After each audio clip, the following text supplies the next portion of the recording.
તો મિત્રો આ ફણગાવેલા મગમાંથી હું આજે ભેળ બનાવું છું। આગલા વિડીયોમાં આપણે જોયું કે કેવી રીતે મેં ફણગાવેલા મગ અને પછી તેનો વઘાર્યા હતા કુકરમાં 1-2 સીટી મારી, પછી હાલ આપણે એની ભેળ બનાવીએ। તો ફણગાવેલા મગ થોડાક લેવાના,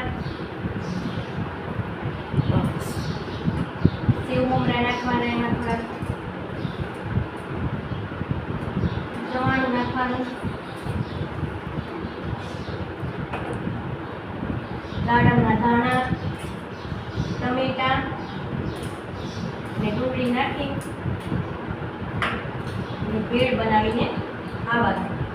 નાના બાળકોને કે મોટાને મોટાપા દૂર કરવા માટે, જલ્દી ભૂખ ન લાગે, પ્રોટીન અને ફાઈબરથી ભરપૂર હોય છે। રોટલી ને ભાખરી ખાવાનો, રોજ સવારમાં નાસ્તો શું ખાવો એમ થાય બધાને, એટલે નાના બાળકોને પણ આ ભેળ ખાવાની મજા આવે અને મોટાને પણ મજા આવે।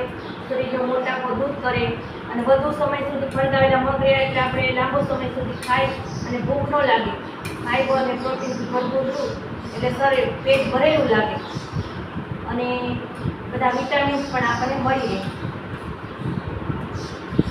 તો આવી ઉપયોગી ભેળ સરસ મજાની બનાવીએ અને બાળકોને ખવડાવીએ તો બાળકોને પણ તંદુરસ્તી સારી રહે અને આપણી પણ તંદુરસ્તી સારી રહે।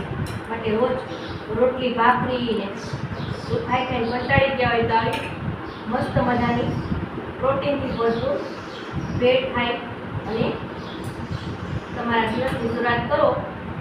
હેલ્ધી નાસ્તો ખાશો તો તમે આખો દિવસ હેલ્ધી રહેશો।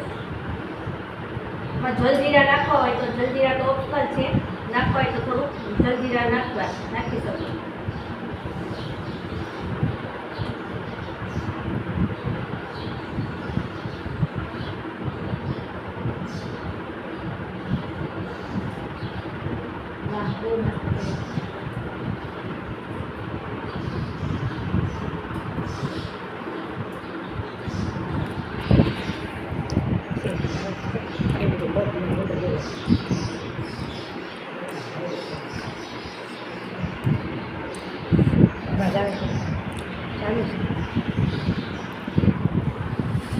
જુઓ, દાડમના દાણા, ટમેટા, ડુંગળી,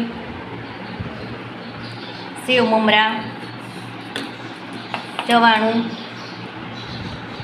ફણગાવેલા મગ, વઘારેલા